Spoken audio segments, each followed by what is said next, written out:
Hi, I'm Tom, and in this short video I'm gonna show you how I fixed this old Furby from McDonald's.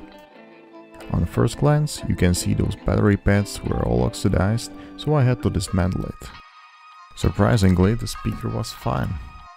After I took the PCB out, I started to apply isopropyl alcohol and I was trying to rub the oxidized layer off with a cotton stick and screwdriver.